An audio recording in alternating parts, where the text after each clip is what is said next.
मेरा कहने का मतलब यह है कि हमारा छत्तीसगढ़ का जितना विकास होना चाहिए था वो नहीं हुआ। अब विकास का कैसे, आप भी समाज में रहते हैं, जगह जगह आते जाते हैं, आप देखे होंगे कि हमारे छत्तीसगढ़ की जो सड़कें हैं कितनी जर्जर अवस्था में है। हर जगह सड़कों की स्थिति खराब है और सड़क जो है विकास के लिए एक बहुत ही महत्वपूर्ण क्या बोलते हैं कि लिंक है। यदि सड़कें जहाँ नहीं है वहाँ किसी भी तरह का विकास नहीं हो सकता। हमारे जो समाज में, हमारे जो प्रदेश में जो लोगों का जो शोषण हो रहा है, चाहे कर्मचारियों का हो, चाहे किसानों का हो, चाहे युवाओं का हो, चाहे महिलाओं का हो, चाहे कानून व्यवस्था की ओर आप ध्यान दें तो ये बहुत ज़्यादा स्थिति खराब हो चुकी थी और है भी। तो ऐसी स्थिति में जो व्यक्ति पीड़ित रहता है और उनके साथ में जब रहता है, एक समुदाय में रहता है, तो उसको पता चलता है कि हमारे समाज में क्या क्या परेशानियां हैं। नमस्कार, मैं सुजीत जायसवाल और आप देख रहे हैं दिव्य क्रांति न्यूज। आज हमारे स्टूडियो में मौजूद है राष्ट्रीय महान गणतंत्र पार्टी के प्रदेश अध्यक्ष श्री सुजान बिन जी। सुजान बिन जी, आपका हमारे स्टूडियो में बहुत बहुत स्वागत है। जी धन्यवाद। बिन जी, अभी निकट भविष्य में विधानसभा का चुनाव होना है। सभी पार्टियां मैदान में अपने प्रचार प्रसार में उतर चुकी है और आपकी पार्टी का अता पता नहीं है। ये सही कहा आपने। देखिए क्या है, अब के पाठ्यक्रम में क्या है, लेकिन हम लोग बचपन में थे तो एक खरगोश और कछुए का एक पढ़ाई पढ़े थे। तो खरगोश सोचता, उनको क्या था कि एक लक्ष्य में पहुंचना था। तो खरगोश सोचा कि मेरा तो रफ्तार तेज है, मैं तो बहुत छलांग लगा के तुरंत पहुंच जाऊंगा। और कछुआ सोचा भाई हमको तो धीरे धीरे चलना, तो चलते रहो। खरगोश जा करके थोड़ा दौड़ा और जा करके आराम करने लगा और कछुआ जो है, जो उसका रफ्तार था, वो धीरे धीरे करते करते अपने लक्ष्य पर पहुंच गया। कहने का मतलब यह है, ये जितनी पार्टियां आज उछल कूद कर रहे हैं मैदान में, ये सब पूंजीपतियों की पार्टी है, ये धनी मनी लोगों की पार्टी है, बड़े बड़े रईसों की पार्टी है। और हमारी पार्टी जमीन से जुड़े छोटे तबके के लोगों की पार्टी है और ये धीरे धीरे चल रही है, अपना धीरे धीरे लोगों से संपर्क बन रहा है इस तरह से। यदि आपकी पार्टी चुनाव लड़ती है तो किन मुद्दों पर चुनाव लड़ेगी? देखिए, मुद्दे तो आप जो सरकारें थी उन्होंने छत्तीसगढ़ के जो हमारे प्रदेश है उसमें क्या होना चाहिए था उसका उन्होंने ध्यान नहीं दिया। मेरा कहने का मतलब यह है कि हमारा छत्तीसगढ़ का जितना विकास होना चाहिए था वो नहीं हुआ। अब विकास का कैसे, आप भी समाज में रहते हैं, जगह जगह आते जाते हैं, आप देखे होंगे कि हमारे छत्तीसगढ़ की जो सड़कें हैं कितनी जर्जर अवस्था में है। हर जगह सड़कों की स्थिति खराब है और सड़क जो है विकास के लिए एक बहुत ही महत्वपूर्ण क्या बोलते हैं कि लिंक है। यदि सड़कें जहाँ नहीं है वहाँ किसी भी तरह का विकास नहीं हो सकता। दूसरी चीज़, यहाँ बहुत सारी कमियां हैं। यहाँ आप चाहे रेल का मुद्दा उठा लीजिए, शिक्षा का ले लीजिए। आज चूंकि शिक्षा का ये कुछ क्या बोलते आत्मानंद विद्यालय खोले हैं, मेरा कहना है कि भाई आप कुछ लोगों के लिए क्यों, आप सारे बच्चों के लिए क्यों नहीं, जो गांव से निकल रहे हैं बच्चे उनके लिए क्यों नहीं। तो शिक्षा भी होना चाहिए, तो सबके लिए बराबर समान शिक्षा होनी। चिकित्सा के बारे में आप ले लीजिए, चिकित्सा की ये स्थिति है कि आप कहीं भी ना तो पर्याप्त डॉक्टर हैं, न कहीं पर्याप्त नर्सेस हैं, न कर्मचारी हैं। ऐसी स्थिति में चिकित्सा व्यवस्था भी सही ढंग से नहीं है। लोग आज प्राइवेट अस्पताल है, आप देखिए आज इतनी रफ्तार से प्राइवेट अस्पतालें बनती जा रही हैं कि बहुत ज़्यादा अस्पतालें बन चुकी हैं। तो ये इसका कारण यही है कि सरकार चिकित्सा की ओर ध्यान नहीं दे रही है।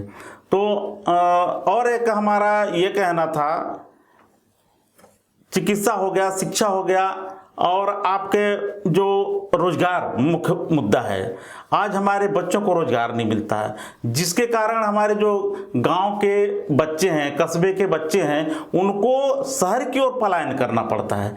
तो इस पर इन लोगों ने ध्यान नहीं दिया। आज हमारे गांव में, कस्बों में बच्चों के लिए रोजगार मुहैया कराया जाए तो बच्चे शहर की ओर नहीं भागेंगे और शहर का जो दबाव है वो भी नहीं हो पाएगा। एक और भी महत्वपूर्ण बात यह है कि इन लोगों ने बहुत सारी योजनाएं अच्छी लाई। ऐसा नहीं कि कोई पार्टियां गलत योजनाएं लाती हैं, पार्टियां अच्छी योजनाएं लाती हैं, लेकिन इसका जो धरातल पर जो दिखना चाहिए वो नहीं है। अभी आपने देखा होगा कांग्रेस पार्टी ने बहुत अच्छी योजना लाई थी, इसका हम तारीफ करते हैं, स्वागत करते हैं। वो था गोबर खरीदी का योजना। ये गोबर खरीदी योजना बहुत ही अच्छा योजना था, लेकिन ये योजना मैं समझता हूँ कि 100% फ्लॉप हो गई, फेल हो गई।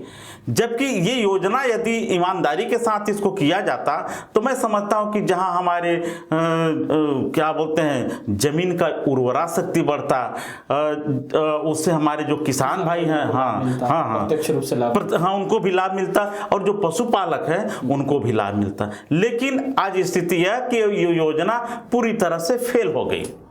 आपने सड़क, शिक्षा, स्वास्थ्य की बात की, रोजगार की बात की। जी जी। तो ये समस्या तो हमेशा से रहा है, पार्टियां बदलती रही हैं, शासन बदलता रहा है। तो आपको क्यों ऐसा लगता है कि आपकी पार्टी अगर सत्ता में आई तो आप इस समस्या का समाधान कर लेंगे?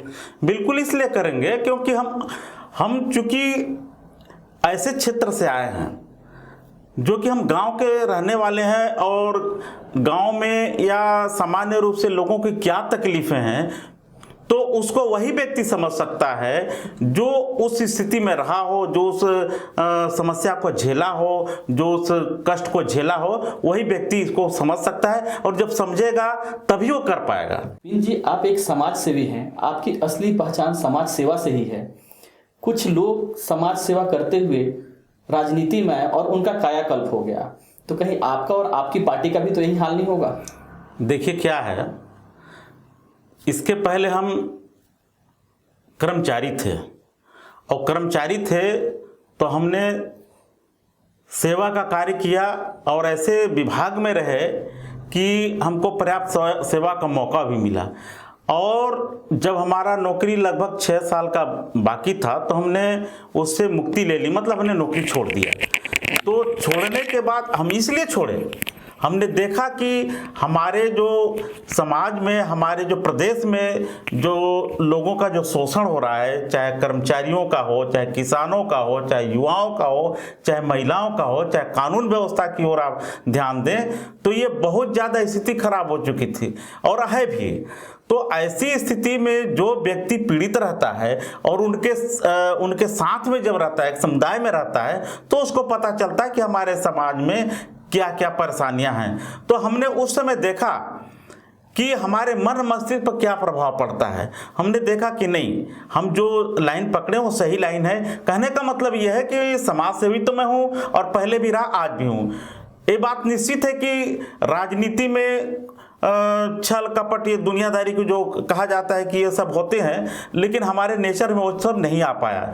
और जब अब तक नहीं आ पाया तो मैं समझता हूँ कि आगे भी नहीं आएगा। यदि मैं या हमारी पार्टी शासन सत्ता में आते हैं तो मैं 100% दावे के साथ कह सकता हूँ कि एक अमूलचूल परिवर्तन होगा। तो बिन जी, चुनाव से पहले मैनिफेस्टो में अलग अलग पार्टियां अलग अलग प्रदेश में बहुत प्रकार का लालच देती हैं, मुफ्त का लालच योजना निकालती हैं कि आपको मुफ्त में राशन दिया जाएगा या बिजली पानी, बहुत सारी चीज़ें रहती हैं।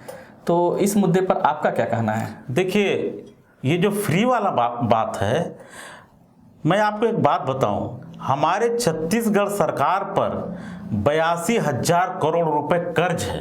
ध्यान दीजिएगा, 82,000 करोड़ रुपए कर्ज है, जिसमें 460 करोड़ रुपए प्रति माह जो है ये ब्याज देते हैं। अब यदि आप फ्री में हर चीज़ को देते हैं, हर चीज़ फ्री में आम जनता को देंगे और लालच देंगे, तो होगा क्या? हमारी जो सरकार पर कर्ज ही ना बढ़ेगा, और कर्ज बढ़ेगा तो ऐसी स्थिति में कहाँ से आप कर्मचारियों के वेतन देंगे, कहाँ से आप विकास करेंगे? ऐसी स्थिति में ये जो कहते हैं कि फ्री में ये देंगे वो देंगे, तो ये बात मेरे को कहीं से हजम नहीं होता। हाँ, कुछ मामलों में फ्री देना चाहिए, लेकिन ईमानदारी के साथ। जैसे चिकित्सा है, स्वास्थ्य है, इसको वास्तव में फ्री होना चाहिए। लेकिन वर्तमान में क्या हो रहा है कि ये कंपनियों को ये वो दे देते हैं, बीमा दे देते हैं। क्या बोलते हैं 5 लाख का चिकित्सा। अरे 5 लाख जो आप वो कर रहे हो, सरकार को आप मजबूत, अपने संस्था को मजबूत बनाइए ना भाई। आप अपने अस्पताल को मजबूत बनाइए। आप किसी परिवार को 5 लाख रुपए देने के बजाय आप अपने अस्पताल को सुख सुविधा उपलब्ध कराइए, वहाँ चिकित्सक, डॉक्टर और उपकरण इसका व्यवस्था करिए। और एक शिक्षा है, तो शिक्षा जो है बहुत जरूरी है और फ्री में होना चाहिए। मैं समझता हूँ कि शिक्षा सभी के लिए फ्री में होना चाहिए और समान रूप से होना चाहिए और अच्छी शिक्षा होनी चाहिए। जी, शिक्षा और स्वास्थ्य अनिवार्य बस। और इसके बाद जो है ना, मैं नहीं समझता कि और किसी चीज में फ्री का ये सब बात होनी चाहिए। कहीं ना कहीं कुछ ना कुछ उससे पैसा लेना ही चाहिए, सहयोग राशि लेनी ही चाहिए। तब मैं हम बहुत छोटे थे, तो इंदिरा जी का जब वो शासनकाल था, तो उस समय भी राशन से चावल मिलता था, लेकिन उसका एकदम से फ्री में नहीं मिलता था, उसका हाफ रेट लिया जाता था। तो कहीं ना कहीं एक पब्लिक से कुछ तो लिया जाता था। लेकिन आज के डेट में आप हर चीज को फ्री, ये फ्री वो फ्री, ऐसे में कैसे काम चलेगा? ऐसे में तो सरकार कोलैप्स हो जाएगी, खत्म हो जाएगी। जी, आपका कहना है कि अगर जनता आपकी पार्टी को मौका देती है तो आप शिक्षा, स्वास्थ्य और रोजगार पर आप काम करें? बिल्कुल बिल्कुल। जी, सुजान बिंद जी, आप हमारे स्टूडियो में आए, इसके लिए आपका बहुत बहुत धन्यवाद। जी धन्यवाद सुजीत भैया।